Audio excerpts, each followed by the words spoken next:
sense of it. Go in and do a raid at someone's house, but you don't have an arrest warrant for them.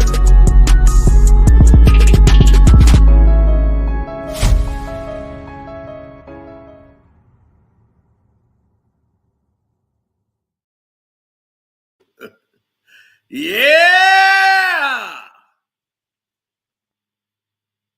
Oh my God. Oh my God, boy. The check has cleared. Oh my God. She didn't answer anything. She wasn't asked anything. This was, hey, shouts out to Steven Jackson, Matt Barnes, and no, I ain't fully rested at all.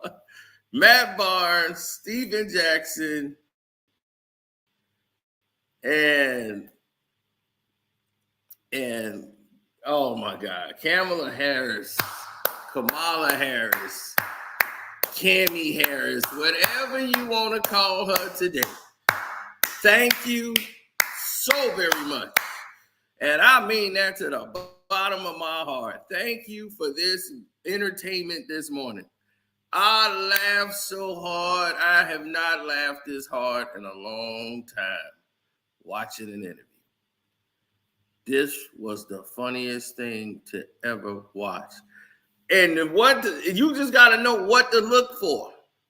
Now, they were granted the opportunity to interview Kamala Harris, the Vice President of the United States of America. And while they're conducting this interview, something crazy happens in the middle of this interview. You got to know what you're looking for when you're watching an interview like this. It was clear to me what I was looking for, and I got it. Oh, baby, did I get it. First person I looked at was Jack, Captain Jack, because I already know they're on a schedule. If they get to interview her, this interview is conducted in her living quarters. This is where she lives in Washington. They're invited to come into her home and conduct this interview. So while conducting this interview, and I'm quite sure the government is going to come down here and try to shut me down real quick.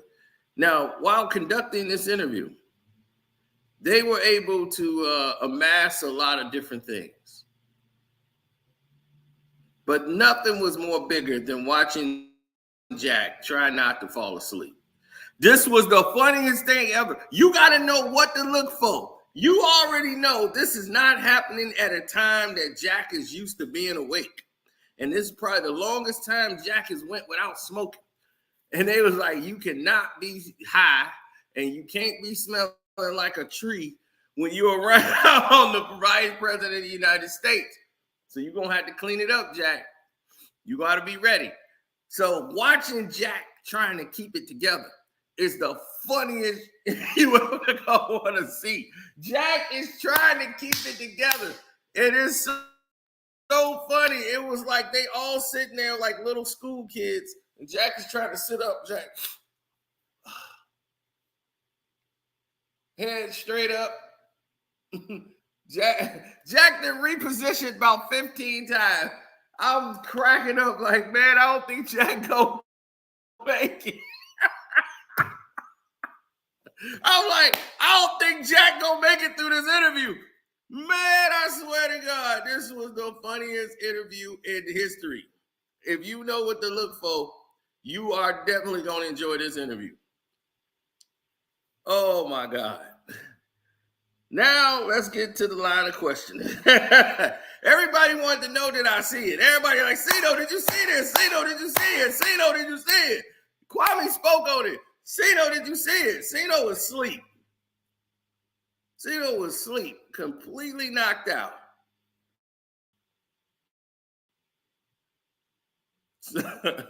He said Jack got on his prison outfit.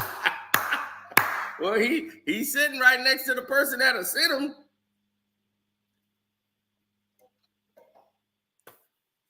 Now,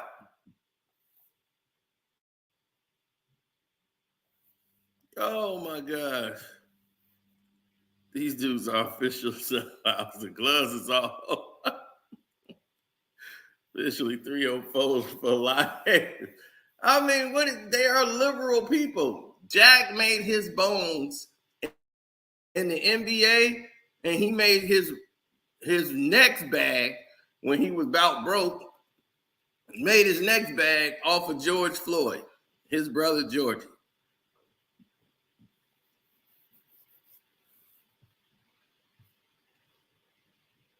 Yeah, 100%.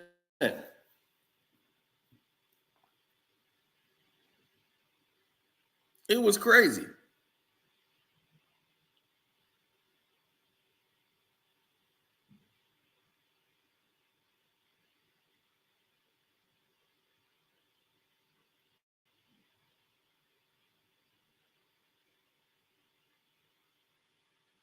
Mm-mm-mm. All right, what is going on here? My mom called? I did not know this.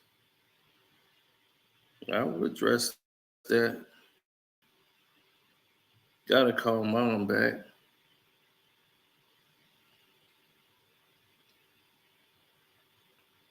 So I'll make sure I call mom after this. But yeah, everybody can see.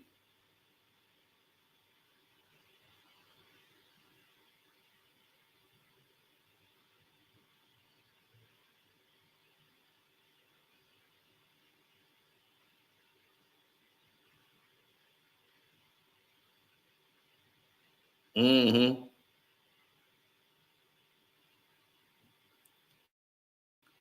Nah, it's not like that at all.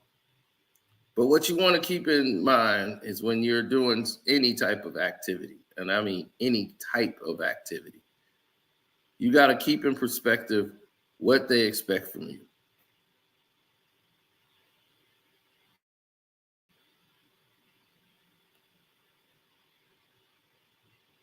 Oh, what you want to say, the Bahamas one? I checked the IG, Mr. Bailey. I see your Bahamas trip.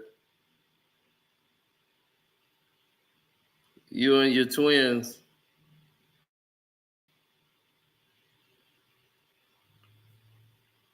Okay.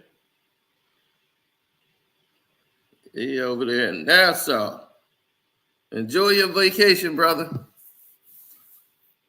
Now, this whole thing, yeah, I know they're altering everything right now. This is the government. You know, they've linked me to Kwame Brown, and they just gang tackling me. I'm like, I haven't even said nothing about this woman. Don't matter. Now, let's get to the topics. First off, isn't it surprising that they have the vice president in front of them, and these two are sitting like school kids? Like they're in the schoolyard and with the principal, and they don't want to get in trouble. Look how they're sitting. When have you seen Matt Barnes and Steven Jackson sit like that?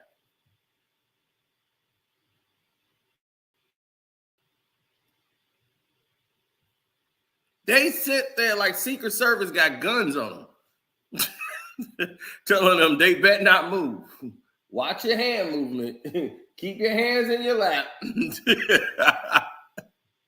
I mean, they sit there like they are like they are gonna get blasted if they move.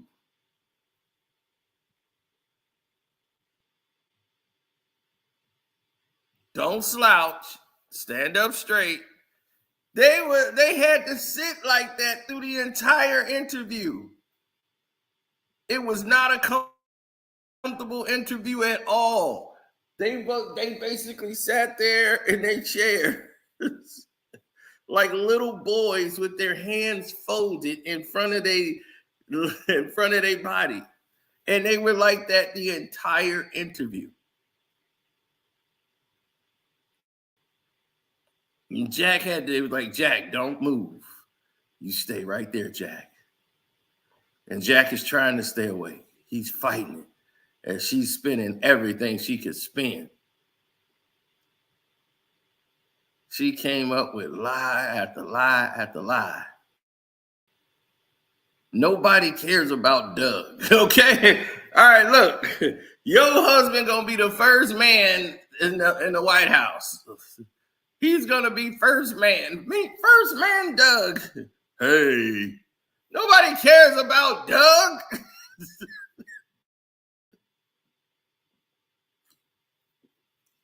Has Doug ever given a speech? Has Doug ever came out and be like, I'm going to talk to y'all about my wife? Kamala Harris, Doug sit his ass down. That's all Doug do. Doug do this. And Doug holds your hand. I ain't heard Doug say 5 words about you ever. Doug know you finna go bang some 6'9" basketball player or something. He know. He gonna be, look, I know I married a hoe. But this is good for my career. Rest in peace to Dikembe Mutombo. The man with the world's longest finger. Nah, Casino, no. No. No.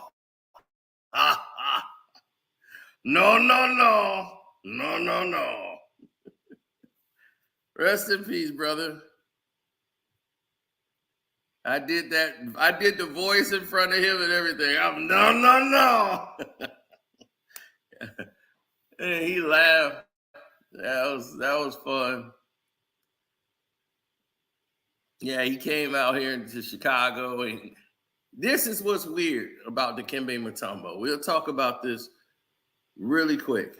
Dikembe Mutombo came here, played a game. One day. He wasn't even here a full day. Landed. They played the Chicago Bulls when Michael Jordan was on the team. Dikembe Mutombo lands here. He goes into one of the schools here and started speaking to the school. And they were surprised that Dikembe Mutombo could speak multiple languages and was able to communicate and to all these different students that was there. Because at that time, it wasn't a lot of African exchange students. They had a program with most of the people who came over from Africa and different, parts of the continent was here, and they were going to these schools, and they didn't identify with anybody. They just say, well, you're the same complexion as this guy. You should go ahead and you should fit right in. Well, they didn't, because it was a cultural difference. And he was in there explaining that to the school systems, and that we might be the same complexion, but we come from 2 different realities. And it doesn't matter about color.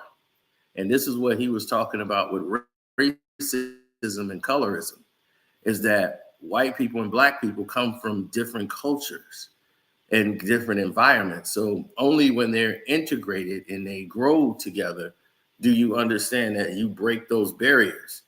And you can see it right here with the African students and the black students here. How the black students, they just push him off to the side as if he's weird or different or he's not alike. And they're just silent because they don't understand this culture. And only when they grow together will they be able to merge and learn from one another. And they were so shocked that Dikembe Mutombo was wise. Now, it didn't sound like that when he was saying it. It sounded like,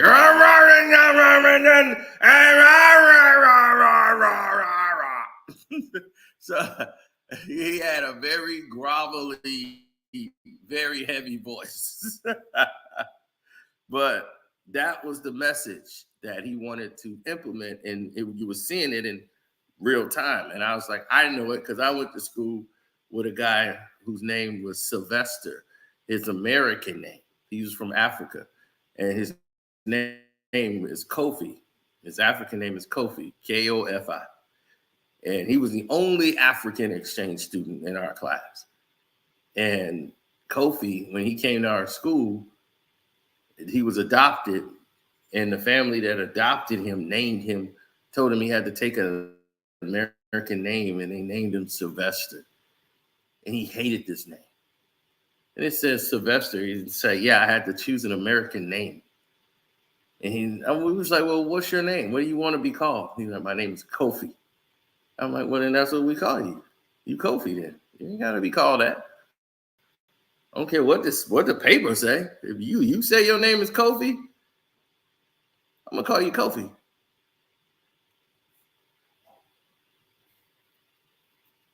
I had to work with him. I had to work with him too. I was like, because he gets real happy. I was like, Africans get real happy over stuff, and they express their emotions. They get happy. I be doing, yeah. Gotta chill out on all that smiling.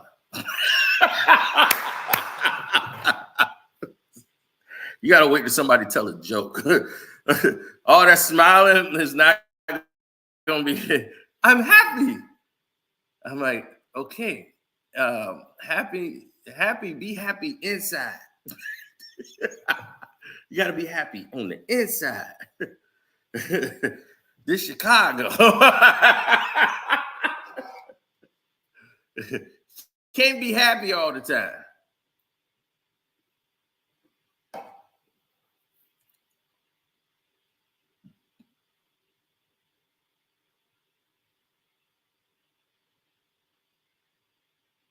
Kofi Kingston, no. Shoot, I better research Kofi Kingston. He might be his last name.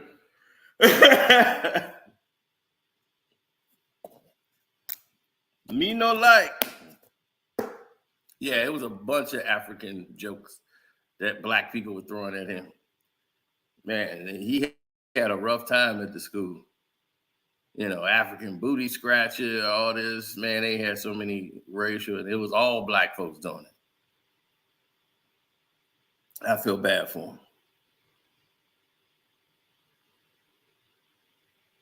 Now, he said, you're right, I'm African, but it's true. I am nothing like that.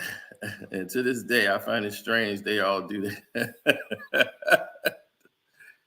that. Well, but now it's different than, you're talking about when I was in school. So you going back some years. So the times have modified to what it is today. But at that time, it was a different mentality, it wasn't as popular. Now you have a whole school, like 30, 40, 50 exchange students from everywhere in your school. But this is what he was talking about, the cultural difference. It's not about color, it's about culture. So when the culture is different and you grow up in a different type of culture, it's going to be a learning curve or an acceptance, and everybody's going to find a middle ground. But you're not going to do that being segregated. So that's what he was doing. And Michael Jordan never would do anything like that. He would never go to a public school and sit there and talk to the kids. Mike didn't give a damn. Mike just want to play ball. And that was his whole thing. Now, Dikembe Mutombo was able to do that, and I'm proud of him for what he did, coming here and saying those words to the kids and everything, man. He meant a lot to those African kids that came in there and saw somebody like Dikembe Mutombo was huge in their country. So to see somebody like him speak and take time out to come to the school, and the other Americans just happy to see an NBA basketball player come to the school. But for the African kids, it was like, wow. So he was very patient with them. He spoke to them in their language. So he probably told them some whole other, like, look, F these Americans.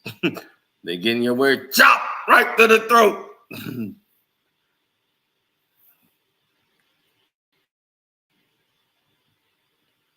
On the regular, he did.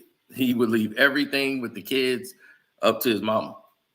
The Michael Jordan Foundation is ran by Dolores Jordan. Dolores, he'd be like, oh, talk to my mom. But the kids, they wanted some shoes. Talk to my mom. All right, here we go. Yeah, there we go. Yeah, you ain't. Yeah. But the kids of today, they need some food. They need new air. They need. Talk to my mom. Give them an air machine or something. I don't know. I ain't got nothing to do with that. Mike didn't care. Now, getting back to this, Kamala Harris. Kamala Harris came in there and she wanted to talk about the Bay and Bay Area sports. And that made it hilarious. She's trying to say she was at the games. Like, I was at those games, and she can't even, you know how somebody tell you, like, they seen a movie and they trying to explain the movie, and you're like, huh? Anybody who saw the movie, you know how it would be. And then he's like, oh, yeah. And then when it was like driving and they were doing that thing and the music and the song they were listening to, and then they went into the house and met with the other people, and they started like running together. And it was like unbelievable. So much action. Oh, my. I was talking about Transformers 1.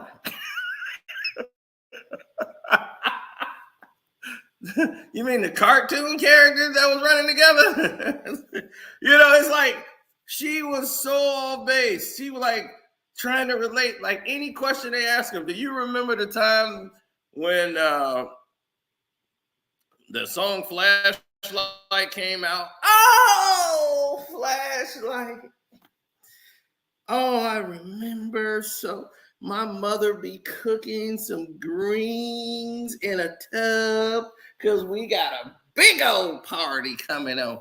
And my dad got on a big old slab of ribs. We got a broken down TV in the living room with a little TV on top with those antennas with the aluminum foil. You know.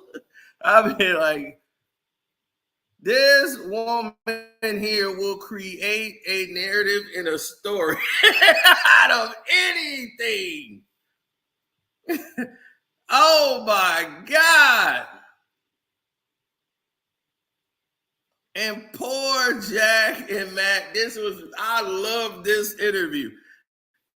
This interview is hilarious. Every human being on the planet should watch it because it is going to show you assimilation.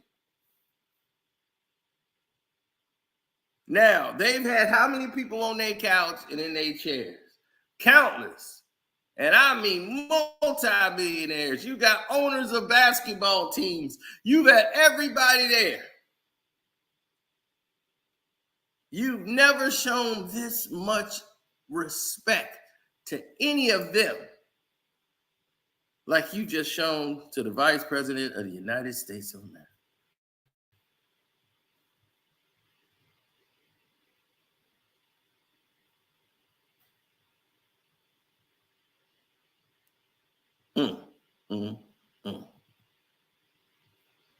So she started talking about how she met Doug. Why would that be one of the questions? Because one, they didn't come up with these questions. Okay, they had a collective group that the people that's off the camera that work for All the Smoke that came up with these questions on what to ask her. And what they do is it's called talk points. for anybody who doesn't know. And they got to get these talk points approved. So she knows all the questions she's going to be asked. They have the cue cards to tell them what's what. So during this interview, they were supposed to be cutting out some of these scenes because they have a poor editor and they just wanted to get the interview out quick. As you can see, Matt is reading the damn cards. He's reading the next question he's going to ask as Jack is asking his question that he's got on the sheet. So all of them got a group put together. They come up with the questions. And then they have to answer these questions. Matt's trying to read these questions without his glasses. Steven Jackson is trying to do this sober. And he's having a hard time. He's jonesing for a hit right now.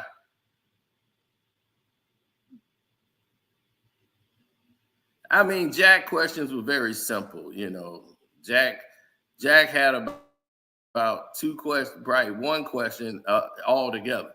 But you can see Jack's having a hard time, buddy. This was at a time Jack normally be high and passed out. I think on some of the episodes, Jack was asleep.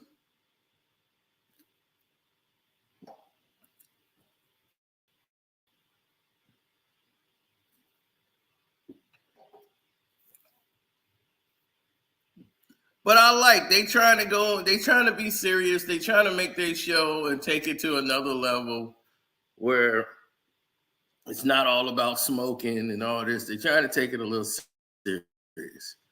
So I'm not mad at them for that. But if you gonna throw some, I mean, I understand softball questions, but damn, they pitching underhand. This line of questioning was like nothing that benefits the American people. She's running for office. Did anybody even realize that? So she starts talking about the Warriors, and that's like, we believe in our Warriors and the Warriors. And in Oakland. You grew up around the TMC times. Golden State Warriors. We hear you're a big fan. I am. And there was a rumor that you were in. Really? Can we talk about that? Yes, do you remember yes, that? I do remember. Okay, we want to say our Warriors are always good, whichever era, but that was a very special time. I mean, it was electric. You guys remember? It was electric. Yeah. And everybody, we would take BART to get there and and go, and it was just, I mean, this is the thing I love about sports in general, but I'm going to say my Warriors, our Warriors, is that it really was about bringing like all kinds of people from around the Bay Area. And, the Bay Area is a melting pot, right? Yeah. All coming in. And that team, I mean, you guys were like the best of the best, legendary. Bitch,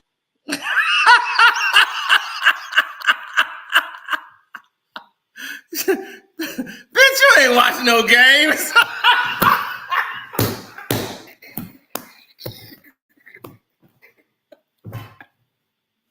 She watched that game. She wasn't in no stands.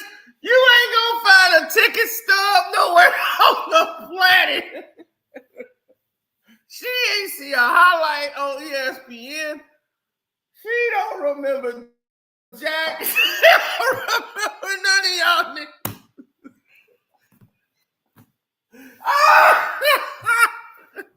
She don't remember none of y'all fools. She probably was trying to bang Mitch Richmond. Oh, God.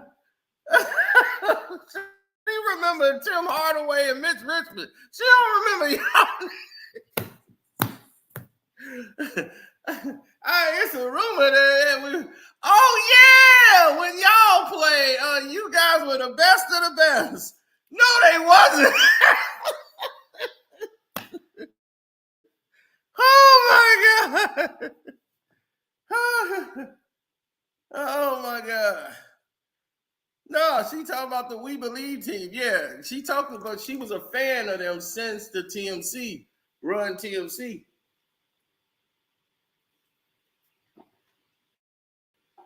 But Jack was like, yeah, you even watched the We Believe. You was a fan of the We Believe team. And now she, oh yeah, y'all niggas. Of course I am. She sat there and just freestyled a whole bunch of nothing. And I just like, because it's a melting. This is what I like about sports in general. It's like, huh? We talking about the Warriors.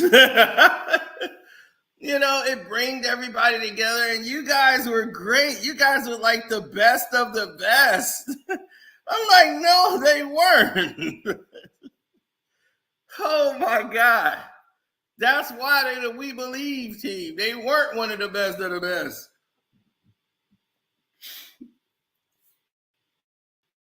She has no idea that this team came back and beat the defending champions.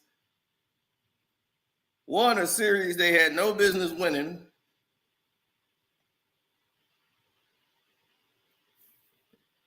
Oh my goodness, this was hilarious.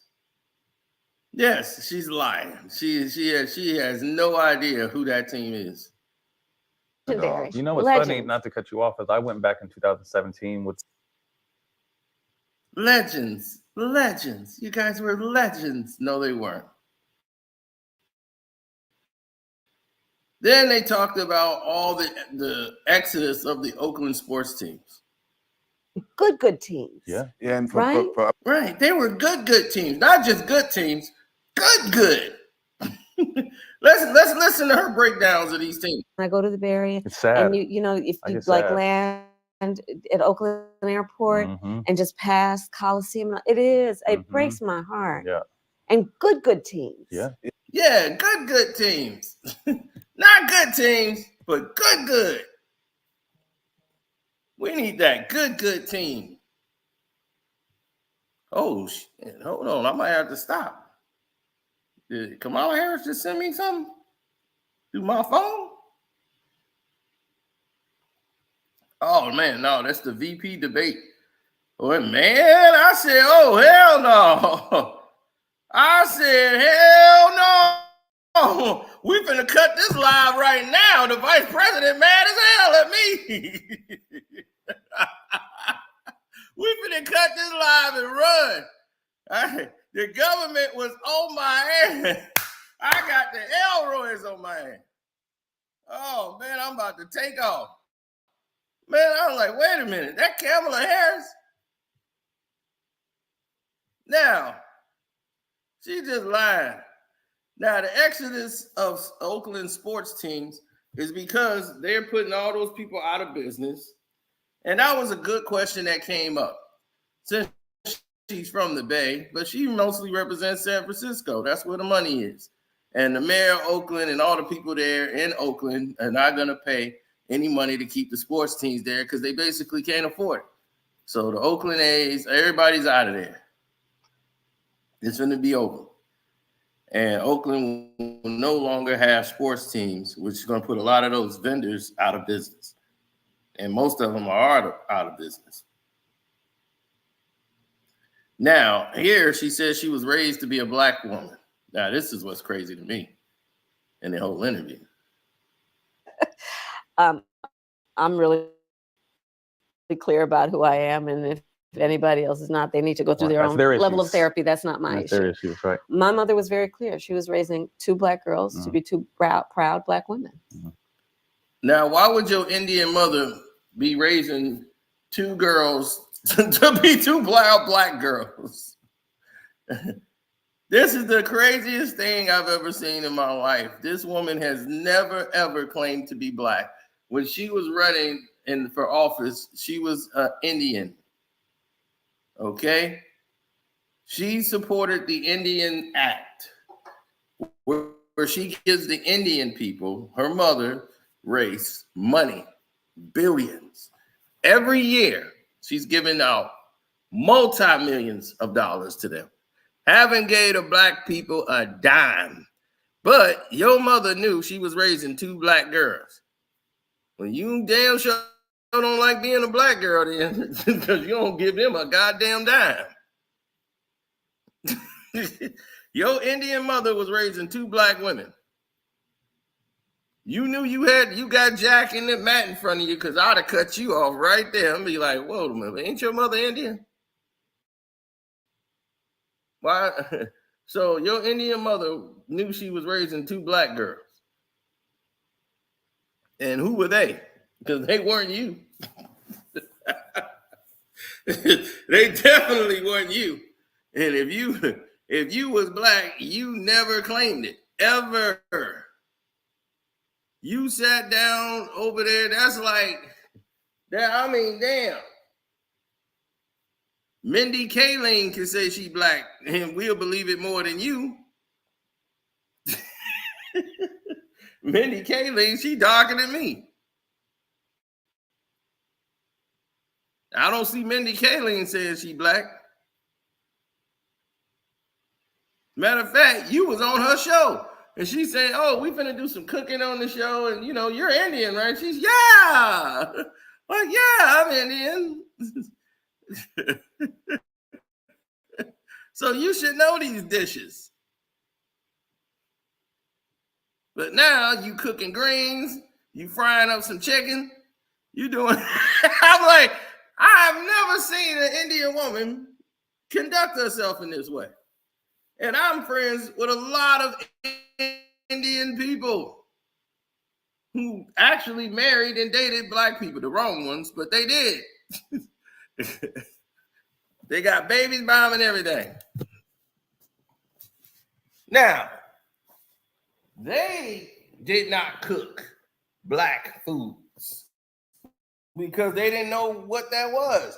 They ate curry because that's what they ate in their house. Their mama made it. Curry stinks. I don't like curry. It don't taste good to me. Don't you dare cook it. Oh yeah, I've hit a lot of Indian chicks.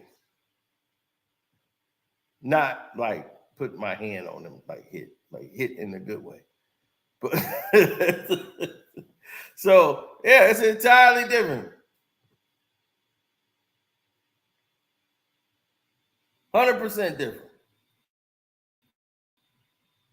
Now, she says her mother raised 2 black girls. We have no information on her father. No information whatsoever. We went and got his name. Now, from what I heard, he is not Jamaican. He's an Indian man. They have a picture of who's supposed to be her father. He looked like Barack Obama's daddy more than anybody's. He's an Indian man. He's Indian and Irish. And he lived in Jamaica. That doesn't make him a Jamaican man. And they're fooling the people to believe that. Well, her dad's from Jamaica, so of course they black. No, he just lived in Jamaica. He's an Indian Irish man. And her mother is 100% Indian. So where does she get the black from?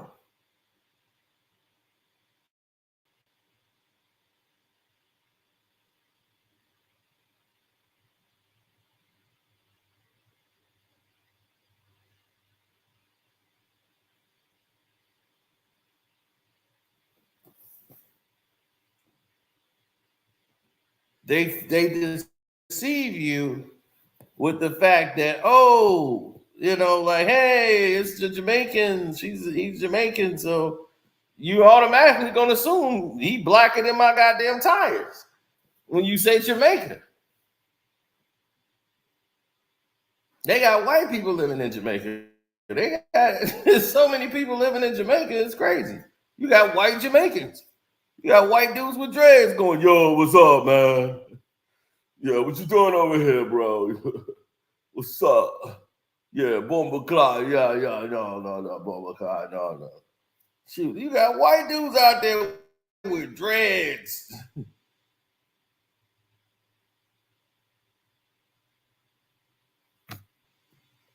Yeah, we got another Rachel Dolencia over here. They gonna put her head of the NCAA, the NAACP, or whatever they calling themselves today.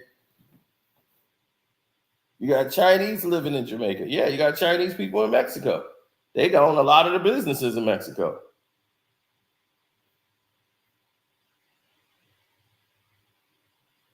Yeah, a lot of Mexican guys are dating a lot of Chinese over there. And that's why you got these Chinese Mexicans. I've seen a lot of them now. And they call them Chinos. What's up, Chino? What's up, Chino? And every Chinese Mexican out there, they call him Chino.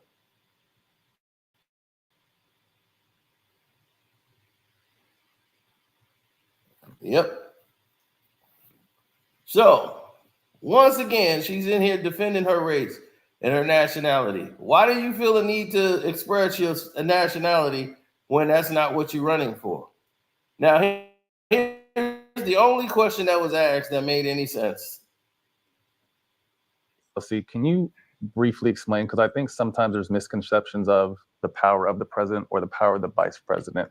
Explain how a bill becomes a law. Okay. How does a bill become a law? Now, you know, Matt Barnes didn't come up with that, or Jack. That's somebody off the screen that works for their show. One of the producers of All the Smoke. They sat down and came up with these questions.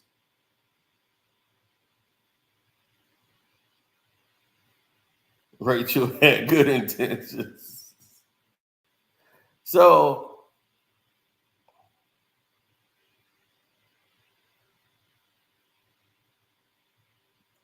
this is a very interesting question, and I'm very interested to hear how she's going to try to answer this. Let's hear. I believe that the best way the system works is when the power is with the people to then advocate for their needs and have their needs met. So that's the big macro stepping back, right? One of the ways that the system works to do that the system should work to do that, is we have elected representation who represent the people in these state legislatures, which is where laws get passed, or in Congress, which is where the federal laws get passed. And she's over here freestyling. She's making a simple question a long question. Normally, the president of the United States has to sign the bill, right? Or it's overwritten, or there's a veto by both the House and the House of Representatives, Congress, and all of these different things. And what she's talking about is she's the executive branch, the legislative branch is what she's talking about. They deal with, these are the questions we had back when we were in high school, because you had to pass the Constitution, so you had to know about the three governing branches and all these things. But the legislative branch is where the laws come from. So they can have overriding, a veto. Like if the president vetoes a bill, the Congress can override the veto, and then the majority of the people of the House and the Senate would vote on the bill. So that's how a bill becomes law. It has to be presented to the floor. Now, how it gets presented is different. So it's a lot of ways things can become law, but how it's produced, it has to be a member of Congress. They have to introduce a bill, which is a federal bill. Those bills have a title. So you need that to happen, okay? They got to introduce it, and from there, it goes to the House, goes to a whole bunch of different people. They put it on this thing called the hopper, like the cable box, the hopper. They put it on the hopper, and it goes to a clerk. And then the clerk's got to go take it to another place. So they go to a debate and all that. But that's really how it happens. The Congress has to make that and bring it on the floor. But you got to do the work prior to get it available to go to the floor. So your congressmen in the legislative branches are going to make the bills. The president and vice president does absolutely nothing. Those are electorals. They don't do it. Okay? They sign stuff. That's it. They sign. The president signed. The vice president really has, they just back up the president. That's it. The only vice president to ever amount to anything was Dick Cheney. He was the first vice president of the United States. George Bush Jr. never was president. It was Dick Cheney. He was president. So now she's freestyling here. And for the system to work the right way, legislators, these members of the state legislature, let's say your state senator, your state assembly member, or your congressman or your United States senator, will meet with, and they'll have ways of receiving information from the people about what they want. I think it's really important always that we know our power to organize around what we need. And sometimes that'll take the form of writing letters. Sometimes it'll take the form of mass protests. No, it doesn't. Mass protest just gets attention on the news.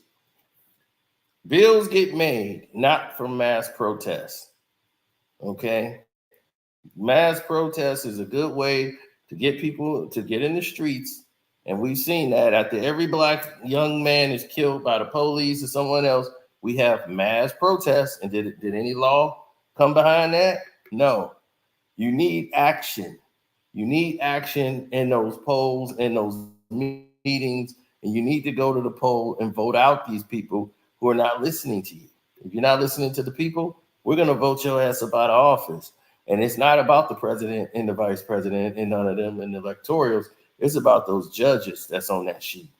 So a lot of people running for office. You better look those judges up in your community, in your town, find out what they doing, find out their convictions, how many people they did, how many people, the black people they locked up and sent away, how many people they targeted, and y'all target them. Said, okay, yeah, we don't want you in office. We gonna vote you out. I know people that just will go in there, they don't even vote for the other offices. They go right to the president of the United States of America and they'll vote there and they done. They not finna sit there and they don't even know those people. I don't know these people. I ain't voting for them. Well, just vote Democrat. I was in the poll. I could hear them like, which one we want? Which one I vote for? Just do the Democrat. Where it say D, if it say D, that means Democrats. You just punch that. All right, you just punch. And, all right, do I gotta do all of them? No, you ain't gotta do all of them. Did you do the president? Yeah, okay, we done. That's how it was running. That's how the system was running. When I voted, they had my grandfather who had just passed away a month prior to the election. Less than a month. He died on October the 31st. The election was in November, like November the 8th. So he died a couple of weeks. His name was there on the ballot. My cousin has the same name. He could have voted twice. Because they gave him my grandfather's slip. They got the same name, but he's the third. And my grandfather is junior. They gave him my grandfather's thing to go in and vote. And I'm like, what are you doing? You the third. Don't you read? I'm like, you about to vote. You about to vote for our deceased grandfather. What is wrong with you? You finna avoid the whole thing and get caught in an election scandal. Man, go back in there and get the right card. Man, those people didn't even care if he did. That's what I'm saying. That Obama was running in, so you know they really didn't care.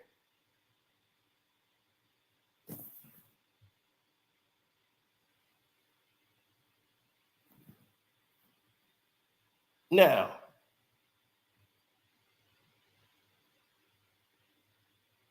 as this woman told you how a bill becomes a law, she basically gave you a runaround about the question. It's a very simple question that did not come through all of this. She just wanted to talk about that. Then they talked about HBCUs. Who cares about HBCUs? Really? Really? That's what we finna do? People going to hear about issues that's going on in this. We want to hear about this price gouging that you talked about. Who's price gouging? What's going on? Please explain that. Expand on that. I don't care about mental health issues in America. And she making a big mistake there, touching that subject and trying to put herself into, I have to protect my own mental health. Oh, well, we got a president with mental health issues? I don't think that's a good idea. You have a bad mental health day, you want to hit the button. I just want to hit everything. She's PMSing. We in a hole. She done broke the silos. Here we go. She done fired 3 missiles at Russia. I'm sorry. Okay. I'm having a bad day. Hey, y'all finna screwed up. I'm like, look, y'all want her hand on the button, and she's on this show talking about mental health. If I was her advisors, I said, this is a bad idea. Very bad idea.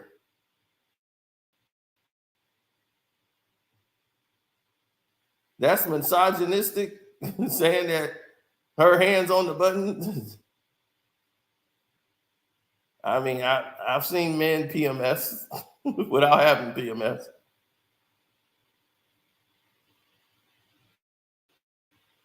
But protecting your own mental health. Oh my God.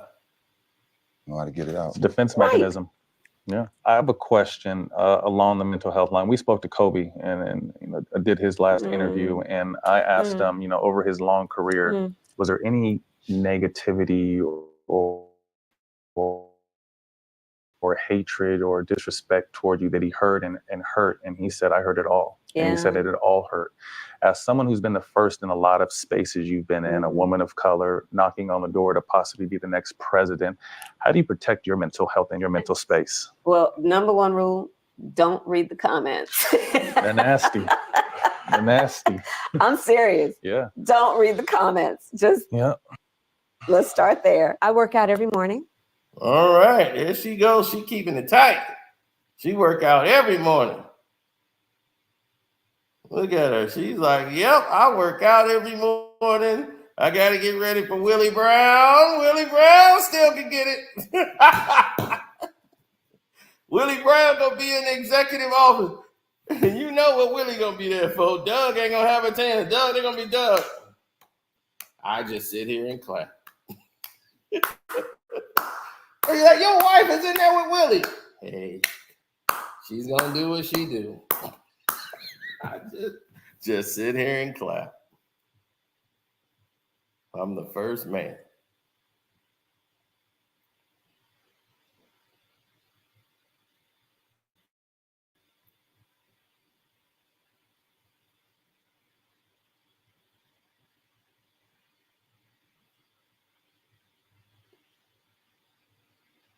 She's got plans to improve the economy. All right. Grow, right? Communities and the sense of communities.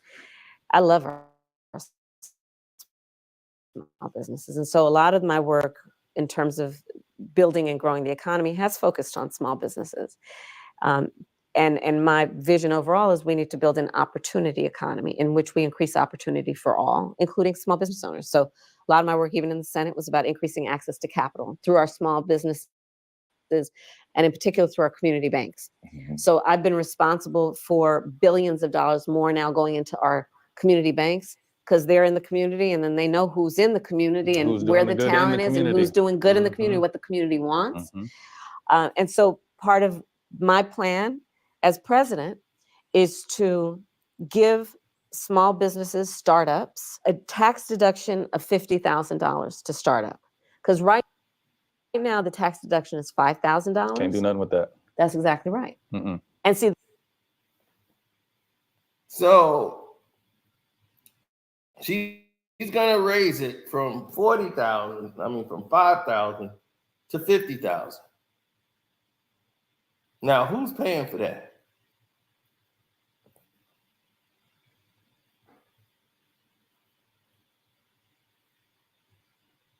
The thing we know is that most of our small business, our entrepreneurs who want to start a small business, got a great idea, have incredible work ethic, but they weren't handed a bunch of money on a silver tray. Right. And they just need to get their foot in the door. So there is that. There is what I need to do and what we need to do around making housing and rent more affordable.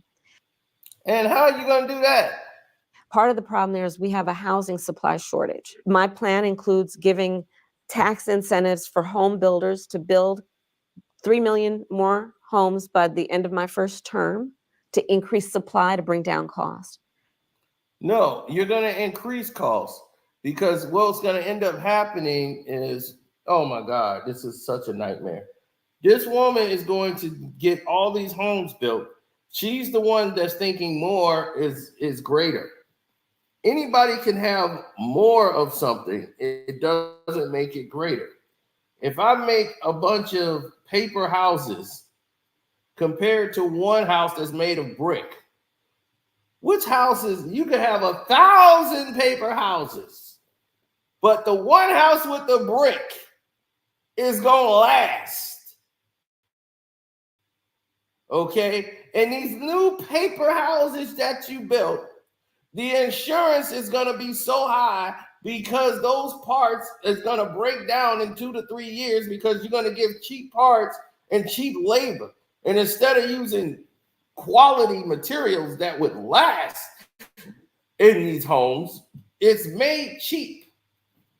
And because it's made cheap, you're going to have a lot of things breaking down. You're going to have a lot of pipes burst. You're going to have a lot of insurance policies on these homes. So the cost is going to shoot and skyrocket up. This stuff is going to start breaking down in 3 years. Instead of having something that lasts you 20 years before you have any issues, you're going to have roofing issues right away. You're going to have all these issues that's not prepared for conditions. She's not saying that. She's going to be, but I built all these homes. You see, this is what we're talking about, people. Misdirection, not looking at it from a perspective of people who actually own homes. She knows she's talking to a majority of the people who don't own homes.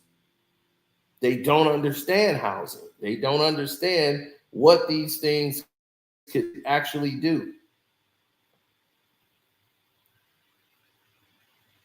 All this thing is going to do is increase and inflate your taxes. Everything that she's talking about is going to increase your taxes. How is this going to bring anything down? On paper, it's going to look like it's doing that, but in reality, it's setting you up for disaster. She's looking to house immigrants. That's what she really is saying. She's looking to house immigrants. But she can't say that, but that's what her housing plan dictates. Because I'm seeing it happen here in Chicago. Everywhere they're building new housing and they're making these places more Euro. And they're building these people and they keep thinking immigrants are just some people that's coming from Mexico and Costa Rica and Argentina and Venezuela. No, they're coming from the Ukraine. You have people coming here from the Ukraine, Russia, you got them from all over. They don't count them. They're immigrants too. And they come right over and they get a nice, good Euro-sized area built for them. They're doing it everywhere. They're closing down old malls and building those into new housing areas for these new immigrants that's coming in. Because they got money. The Ukrainian people coming over with money. They still got jobs internationally.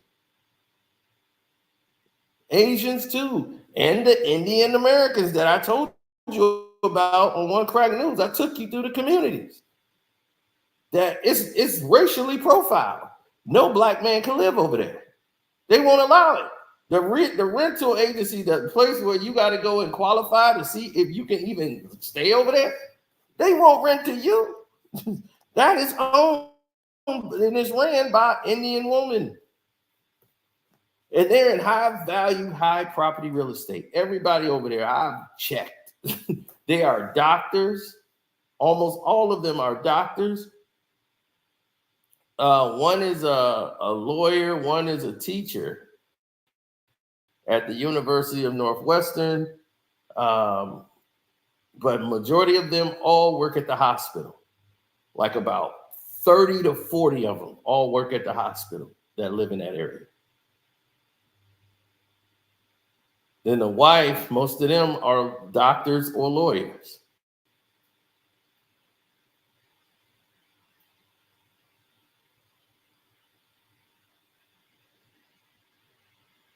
Because I was showing them it's about community. They built their own community. They have a playground there where the Indian kids hang out with other Indian kids. This whole Indian, all in the area. They go out there, they all take their family walks, and they don't have to consort with people if they don't want to. They can stay right there in their own little community.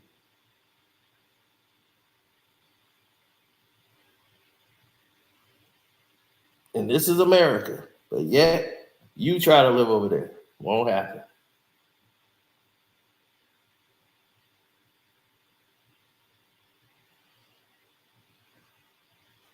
Because we're too divided. We're focused on garbage that don't really matter. That's why we can have somebody like Kamala Harris come in here and freestyle. And okay, Matt, and then the funniest question of the day, Steven Jackson's time to ask a question. Come on, Captain Jack. What's your question? Quick hitters. First thing to come to mind, let us know. Oh, cannabis? Your views on cannabis? I just see now they're telling him off the screen.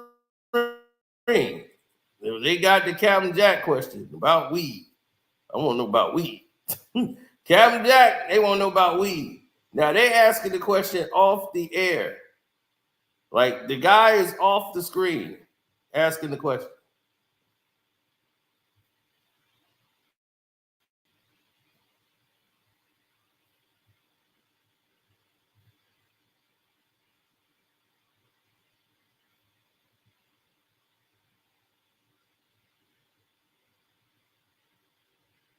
Quick hitters. First thing to come to mind, let us know. Oh, cannabis? Your views on cannabis? I just feel strongly people should not be going to jail for smoking weed. And we You feel strong people should not be going to jail for smoking weed. You locked up half of San Francisco for smoking weed. You locked up half of San Francisco for smoking weed. They were locked up for weed violations. Getting all of these crimes based off weed. Quick hitters. First thing to come to mind, let us know. Oh, cannabis? Your views on cannabis? I just feel strongly people should not be going to jail for smoking weed. And we know historically what that has meant and who has gone to jail. Mm-hmm. You did not fight this policy. You actually went and locked people up. This is crazy. It is hard to believe. I would not want to interview her because I already know I can't ask her no questions. If I can't ask you any questions, what's the point of us doing the interview? Just so I can say I talked to you? Man, you talked to the Vice President of the United States of America. I'll be like, yeah, we talked about greens and where she met Doug.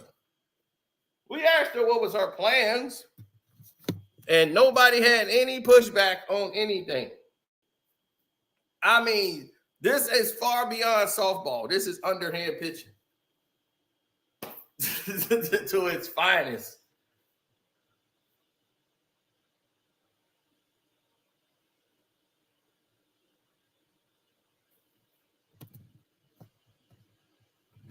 You ask Kamala Harris, I could have asked her anything. I'd be like, oh, yeah, man. Don't you remember the song Not Like Us by Kendrick Lamar? Oh, man, wasn't that a good song back in the day? Oh, I loved it when I was in college. Oh, Not Like Us. Oh, my God, that was so big. I'll be like, oh, I'm my bad. I mean, it came out this year. I'm sorry about that.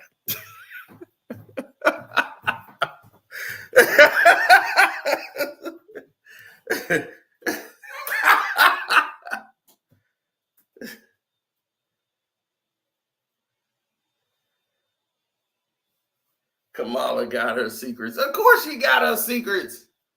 She know one of her main secrets is her out secret that everybody know. Like, look, you're not like us. You're not like us. That's one. Two, her plan sucks. Because there is no plan. None whatsoever. But they just sat there with no pushback.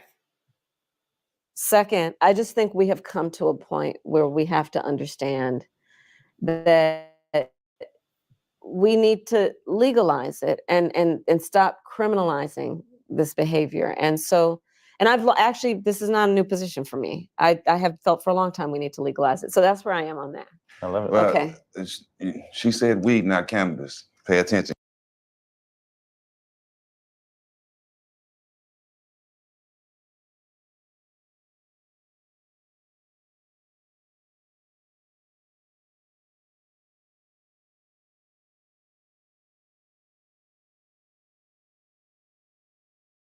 Favorite holiday to cook and what's your signature dish? Well, I think we have come to a point where we have to understand that we need to legalize it and stop criminalizing this behavior. And I've actually, this is not a new position for me. I have felt for a long time we need to legalize it. So that's where I am on that. I love it. Well, okay. Look at that. She said weed, not cannabis. Pay attention, y'all. Yeah, that's old school, right? Yeah. Yeah, look at her. She said weed, not cannabis. Pay attention, y'all. She a smoker. Look at her. Look at her. I know a smoker. Look at Jack. He proud as could be. He is proud as could be, boy. I paid attention. I'm paying attention now. Yeah, she said weed, not cannabis. That's old school. Yeah. No, that ain't old school. That's somebody she probably do smoke. Think she ain't hit the blunt? You ask her right now, she says she do it. I'll be like, you know you hit the blunt before. Oh, puff, give. That was back in my youth. But yeah. I got a blunt rolled up right here. Just so we can take a hit. I'll be like, what's she gonna do? Go on Club Shay be Shay, what that? That's that yak. Oh, Shay got that yak. Ooh. Oh my goodness. Oh my goodness.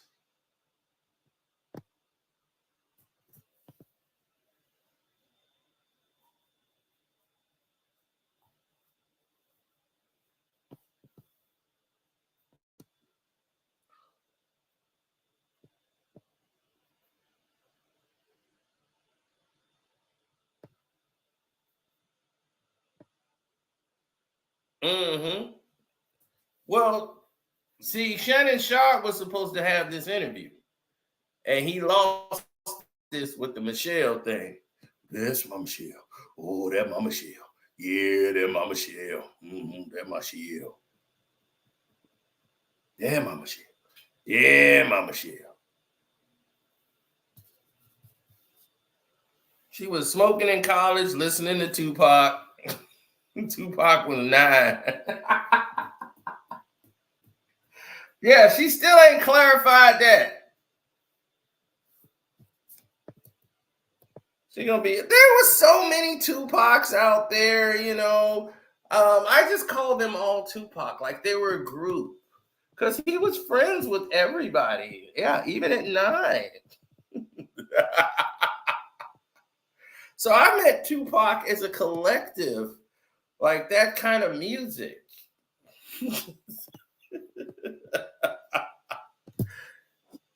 She lies about the lies that she lied about.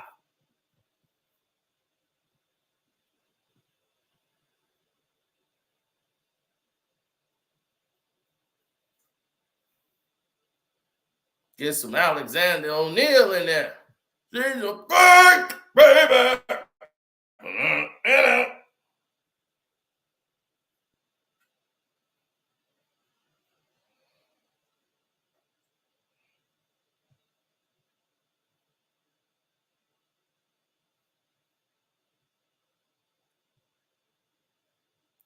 And Mac goes right into a ridiculous question right behind it. That's old school. I like it. I like it. All right. I loved it.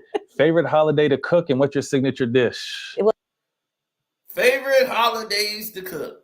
The election is coming up, and we want to know what the president's favorite holiday is. The vice president-elect. What is her favorite holiday, and what does she likes to cook? That's what the American public wants to know. What our Vice President of the United States of America, who's running for President of the United States of America, what she's cooking. If it's greens in the tub, I ain't eating. I'm not eating greens out of a tub. I'm sorry.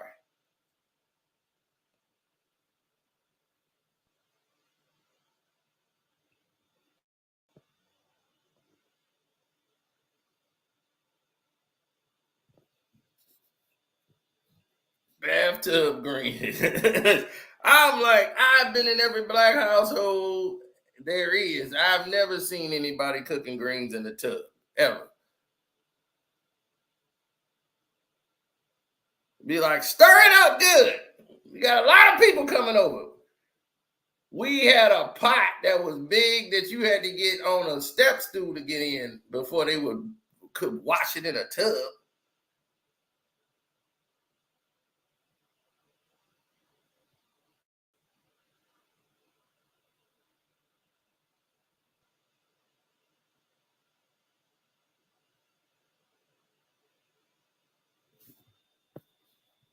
You said you got curry and fecal matter greens for dinner.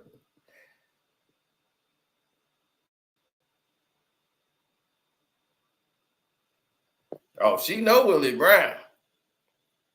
Now, when she see Willie Brown, it's time to get down. He said Indians cook with their feet, so...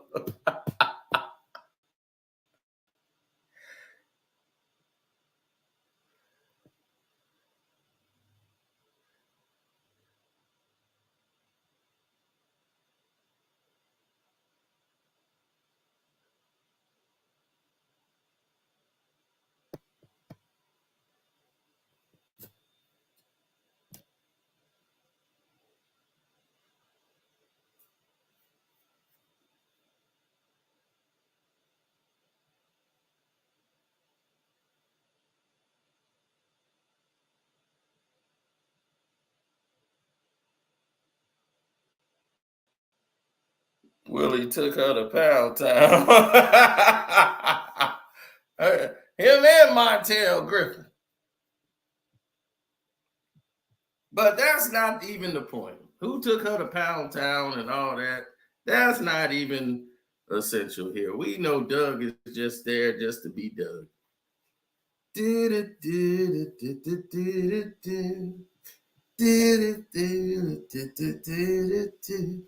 Doug.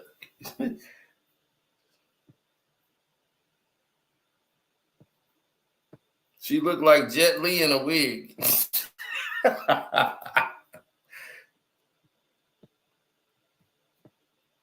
No, every time you ask her a question, it's like she loves it. Like, ooh, that question, that's a shocker.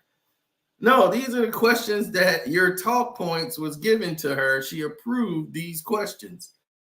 So said, okay, we could talk about this. So she knows the questions that you're going to ask because it's all been approved. But what she ain't finna do is interview with Charlamagne anymore. Oh, he's lost that position.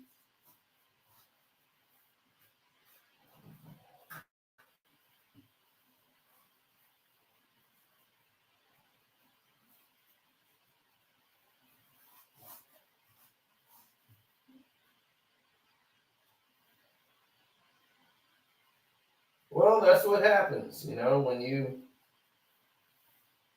have a lot going on.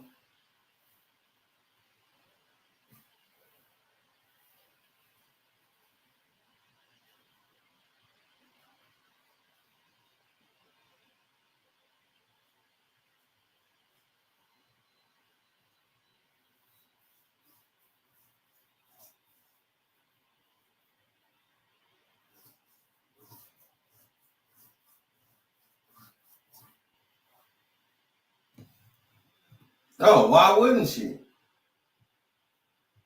Well, Sundays are my favorite days Sunday to dinner. cook. Sunday family dinner. Okay. I mean, these days it's more difficult for me than ever. But Sunday family dinner, Yeah, get everybody my together. happy place, and whoever is around, bring your friends. Oh, party. I'm leaving my yeah. number. I want to get invited to one of these Sunday dinners. I'll be back. Okay. You guys are welcome. Yes. Best musical artist in Bay Area history. Ooh, put her on the spot.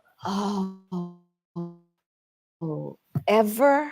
Now Your- my your mind is opinion? going through Your lots of. I opinion? mean, I could go with Too Short, but You I can't mean, go wrong with Too Short. yeah. Raphael Sadiq. Tony Raphael Tony. is Mac Dre.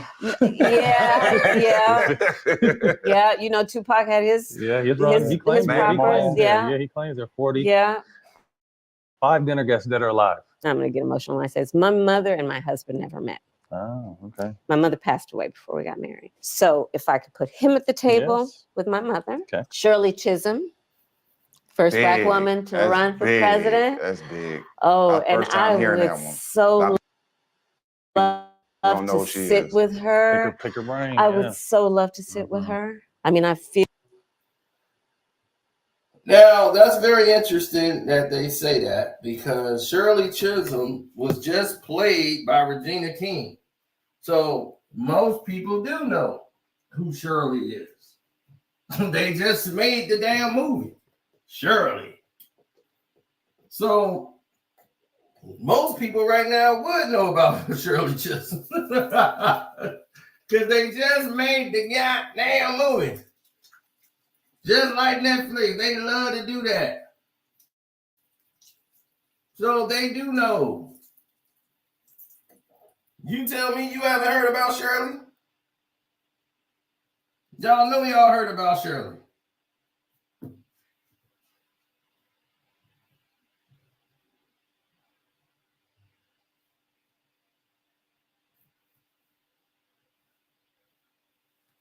You going to see it Saturday. The movie is on Netflix, so where are you going? Shirley coming soon. She's got a gun and she's going to get to the White House, no matter what. Shirley. I'll be like, man, what is going on? I'm going to see it Saturday. I'm like, man, what is it back in the movie theater? What's happening? Shirley, the director's cut. Y'all crackers gonna let me in. Shirley.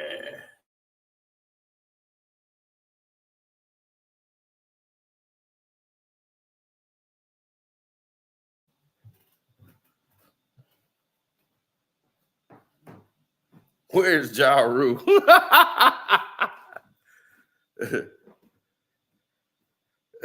Where's Ja Rule? What's she gonna have Ja Rule performing up there? Hey, what did I do without you? I know you're tired of being lonely, baby.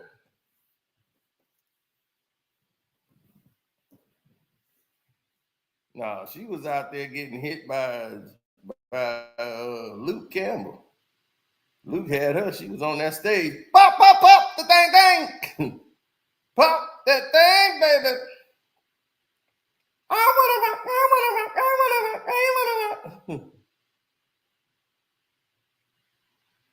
Oh, if Angela Rye was questioning her, you already know what time it is.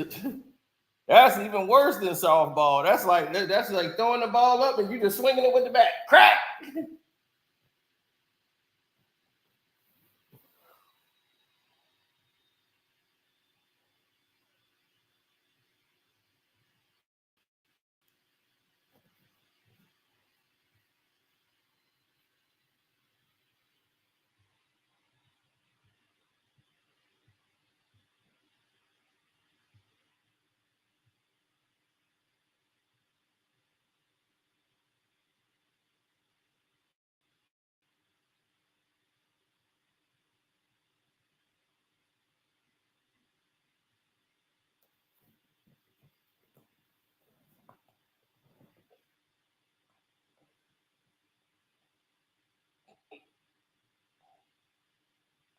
Absolutely.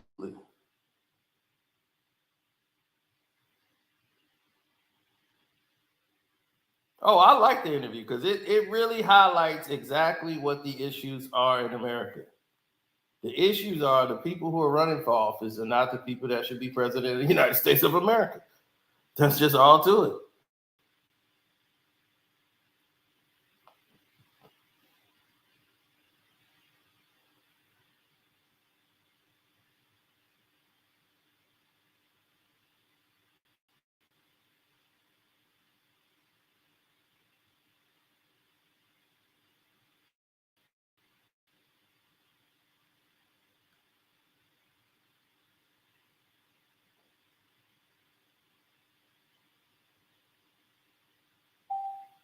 Well,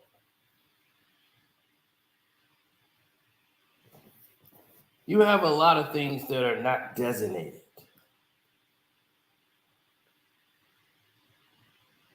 Things are written up but never followed through.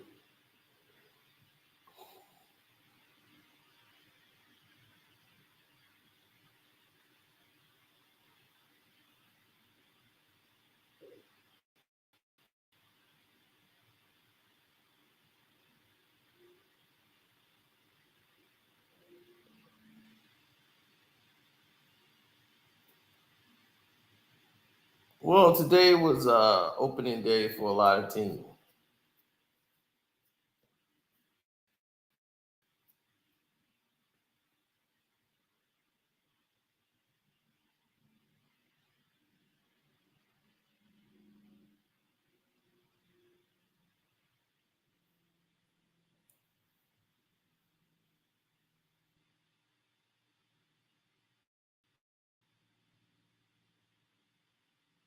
Well, I'm gonna go call my mom back. Don't forget to go check out that interview from All the Smoke podcast and watch it in its entirety. You will get an enjoyment out of it watching Steven Jackson try to avoid falling to sleep. Trying to avoid falling asleep and trying to do an interview not high.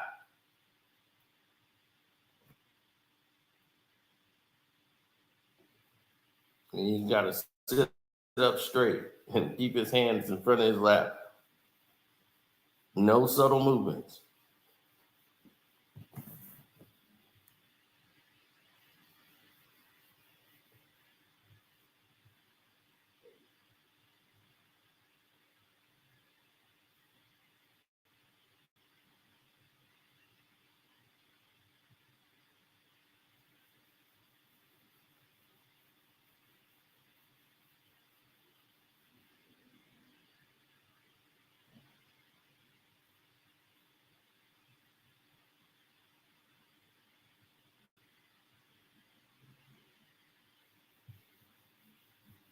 That strike is the October surprise. Yep, no sudden movement. They were sitting there like little children.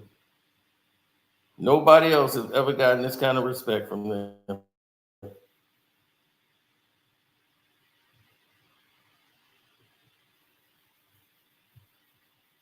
Oh, my questions to her? Explain price gouging to the American people and the voters. What is price gouging? Because you said you wanted to stop it. What is price gouging? She's like, well, you're not even going to introduce me. The people know who you are. They know who I am. Let's get to the questions. American people want to know, what is price gouging, and what is your plans on to stop it? Well, I want to do this, and I'm gonna open up this. And we're gonna do that. Okay, that sounds like a bunch of horse shit. And we'll go right back into that doggone marketing questions. So, shouts out to Kwame Brown Bus Life too. I haven't seen Kwame's. I heard he covered this too, so I'm gonna have to check out his live stream. And yeah, that's a wrap, man. That is a rapola. Don't forget to go to the Patreon. And we are gone. See ya.